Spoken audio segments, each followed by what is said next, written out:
The Waco History Podcast is sponsored by Brotherwell Brewing on historic Bridge Street in Waco. Welcome to the Waco History Podcast. We're going to air for you over the next few months a special series of Waco History Living Stories. These were segments that were originally aired on KWBU here in Waco. They were produced by the Institute for Oral History editor, Michelle Holland, and narrated by two fabulous narrators, Louis Mazé and Kim Patterson. And so these highlight oral histories from the collection of the Institute for Oral History at Baylor University, which I direct, which has been around since 1970 and has over 1,000 interviews related to Waco and McLennan County history. And we're happy to highlight those here. Cross the Brazos at Waco, ride hard and I'll make it by dawn. In this vignette of Living Stories, we combine two disparate things. One, the Great Depression, this time of economic hardship, and two, the coming of Christmas and the way some responded. Then the night came alive with gunfire. This is Living Stories, featuring voices from the collections of the Baylor University Institute for Oral History. I'm Louis Mazé. For most families during the Great Depression, Christmas was not a time for extravagance. Money and jobs were difficult to come by, and it was all some families could do to keep food on the table. Retired Baylor physics professor Robert Packard remembers how hard times called for creativity. He describes a plan he came up with while visiting his cousins in the Temple area one Christmas during the Great Depression. Children looking forward to Santa's visit this year should not listen to the following. They lived in the country, and so Christmas, when it came, we got no presents. We might get a bag of an apple or something. So I told my cousin, I said, why don't we kidnap Santa Claus? He's got all these gifts, and he bypasses us, but he brings us something. So we went to bed on Christmas Eve early. The bedroom I was in, and I was the only boy. And my sister and then my cousins were girls. So they had a room and I had a small room. So anyway, we climbed out the window, out in the country, with a rope that we were going to tie up Santa Claus.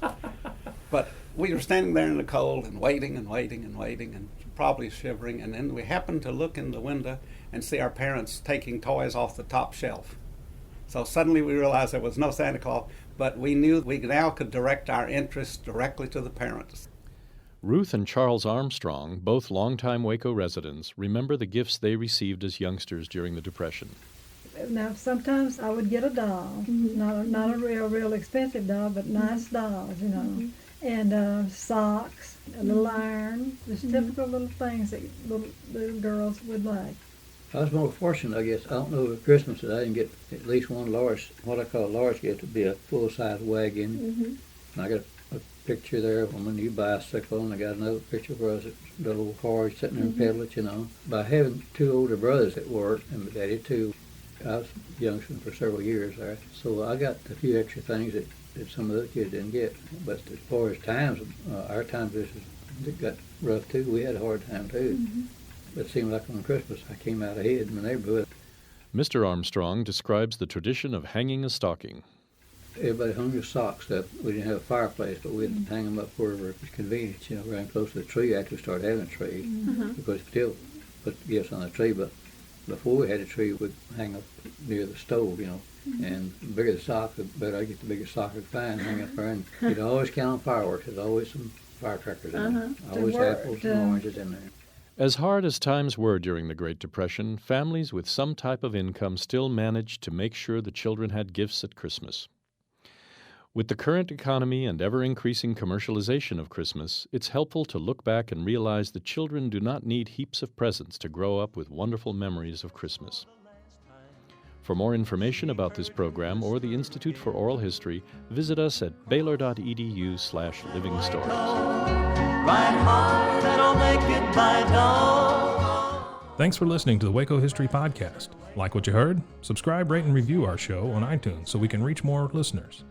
You can find show notes and info on every episode at wacohistorypodcast.com and more info on Waco's past at wacohistory.org. Our theme music, used with permission, is Cross the Brazos at Waco, performed by the late Billy Walker. For more info on Billy's music, go to billywalker.com. Thanks for listening. We'll see you next time. When I reach San Antonio.